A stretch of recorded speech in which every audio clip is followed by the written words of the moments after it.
Broadcasting live from the Albay PIO News Center, providing you the most exclusive news update from all over the province. This is News at 12. News at 12.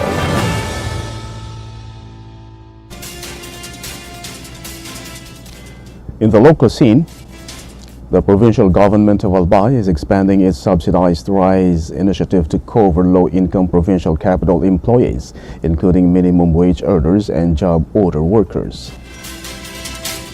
The 20 pesos benting bigas meron na program will hold a distribution caravan on June 11 for workers under the provincial government. Office of the Provincial Agriculturist Officer in Charge Daryl John O. Buen Consejo said the initiative is aimed at providing immediate relief to low-income government personnel. He added that nearly 500 bags of rice have been prepared for the rollout, with 100 bags initially allocated for the first day of distribution. The program is implemented under the directive of Governor Noel Iruzal with support from Provincial Administrator Raul Iruzal and members of the Sangguniang Panlalawigan. The provincial government said the rollout will continue across various local government units in Albay and will be aligned with scheduled community activities.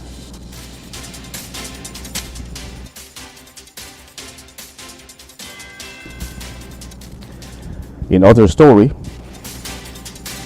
the provincial government of Albay has expressed support for a tuberculosis prevention and control initiative held in Ligao City aimed at strengthening early detection and treatment efforts. The Fight Against Tuberculosis Project Phase 2, run from June 2 to 5, focused on latent tuberculosis infection, screening, evaluation, and treatment among household contacts of confirmed TB cases. The program was implemented by the City Health Office of Ligao in coordination with the Provincial Health Office, the Fight Against Tuberculosis Among Filipinos Foundation Incorporated, and the Commission on Filipinos Overseas. Albay Governor Noel Ebriga Rusal attended the kick-off activity and reaffirmed the provincial government's commitment to strengthening tuberculosis control measures. Health workers and participants underwent training on the tuberculin skin test, including proper administration, interpretation, and clinical application. Officials emphasized that accurate testing and interpretation are critical in preventing community transmission of tuberculosis. Training sessions were led by Fight Against Tuberculosis Among Filipinos Foundation Incorporated President and Trainer Dr. LVG Barroso, who guided health personnel on testing procedures, result interpretation, referral systems, and treatment protocols. Participants also received hands-on training in tuberculin skin test reading and benefited from on-site chest X-ray services to support early detection and intervention. Health authorities said the initiative forms part of ongoing efforts to strengthen tuberculosis prevention programs and improve public health outcomes in the province.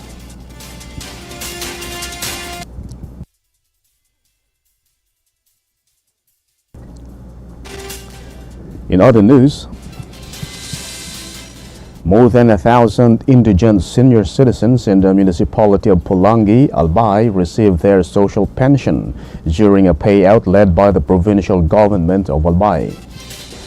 Around 1,030 beneficiaries from 44 barangays were covered in the distribution conducted through the Provincial Social Welfare and Development Office and the Provincial Treasurer's Office. 8 recipients received 3,000 pesos covering the first semester from January to June, or 500 per month.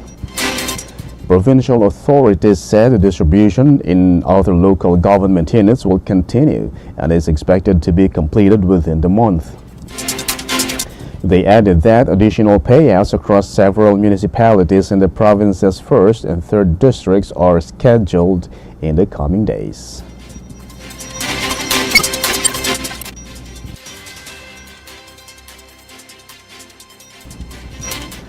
In the national scene, 18 individuals who claimed they delivered cash-filled suitcases to politicians escaped a Senate flood control probe on Monday and instead went to the office of Senator Robin Padilla, where they held a press conference with their lawyer.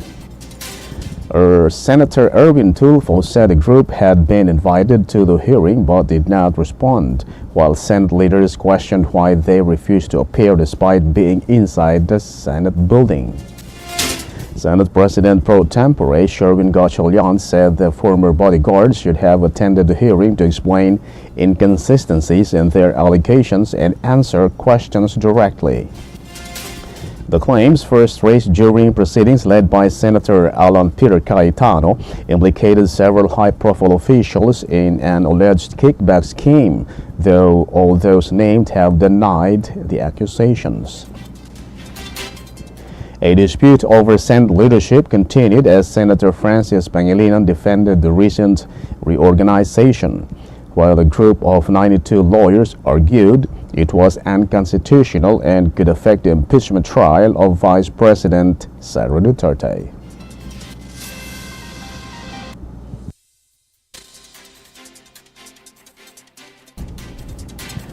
In other story, the camps of Senator Alan Peter Cayetano and Senator Sherwin Gatchalian are set to hold discussions on possible measures to ensure the continued operations of the Senate amid an ongoing leadership dispute. In a letter, Cayetano said his camp maintains its position that the actions taken during the June 3, 2026 Senate session were not valid under the Constitution and Senate rules. He said the issues surrounding the disputed proceedings may ultimately be resolved by the Supreme Court.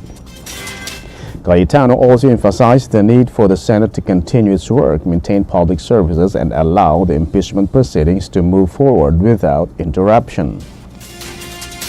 As part of the talks, his camp proposed an interim administrative arrangement, including a possible joint signature system for official documents, while both sides maintain their respective legal positions.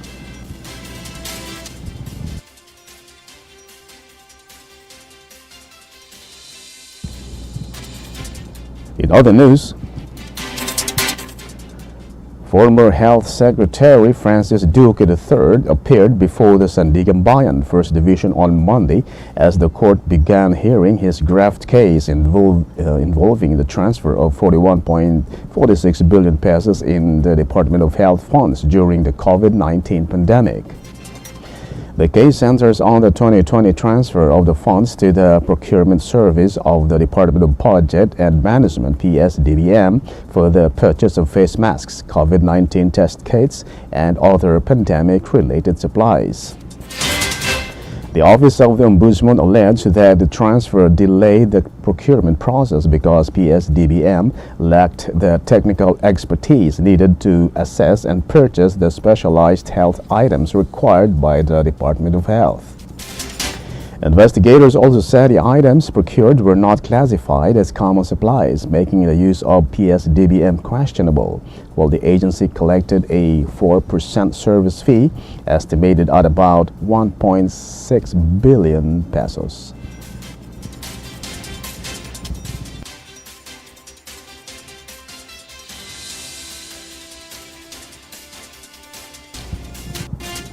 And in the news outside the country, Ukrainian President Volodymyr Zelensky won support from the leaders of the UK, France, and Germany for direct ceasefire talks with Russia during a meeting in London.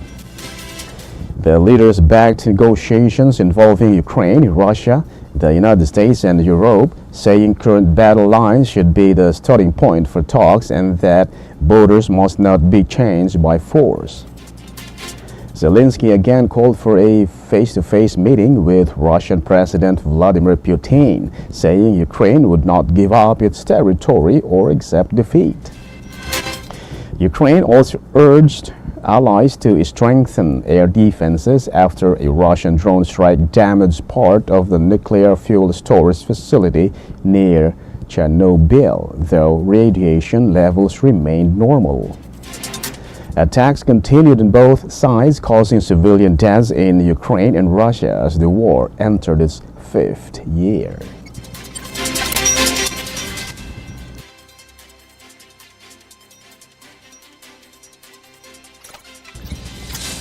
In other story,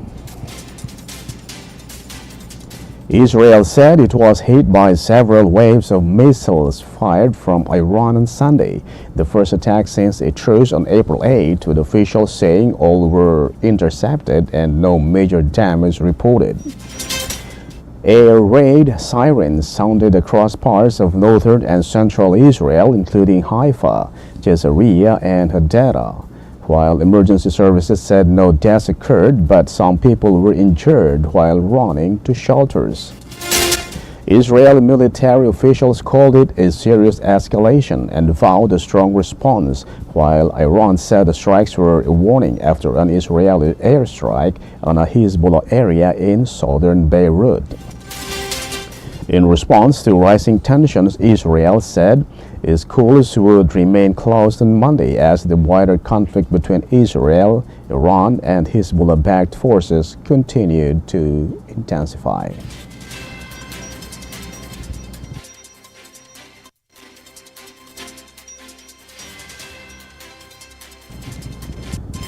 And finally, in the news outside the country with reference to the Philippines, an offshore earthquake near the southern Philippines on Monday triggered tsunami alerts across several countries in the region, including Japan and Indonesia. Japan issued a tsunami advisory for parts of its Pacific coastline after authorities warned that waves up to about 1 meter could reach shore following the quake. Indonesia ordered evacuations in coastal areas of North Sulawesi and nearby regions as officials warned residents to move to higher grounds due to possible tsunami waves. The earthquake, which struck off Mindanao, also caused shaking and possible damage in parts of southern Philippines, while emergency teams began checking affected areas. Authorities across Southeast Asia and the Pacific continued to monitor the situation closely as aftershocks and dangerous sea conditions remain possible. And that's in News at 12, June 9, 2026. We'll be back tomorrow for more news updates. Thanks to our news writers, Naomi Ruth Hernandez and LJ Lurejo. And on the technical side, Tad Bobis. And our Provincial Information Officer OIC Mori Gonzalez, and under the supervision of our Governor Noel E. Rusal. Before I go, happy birthday, Mom Dai Rivale, our HR. I'm Greg Hallare. Thank you for subscribing. Albay in my heart.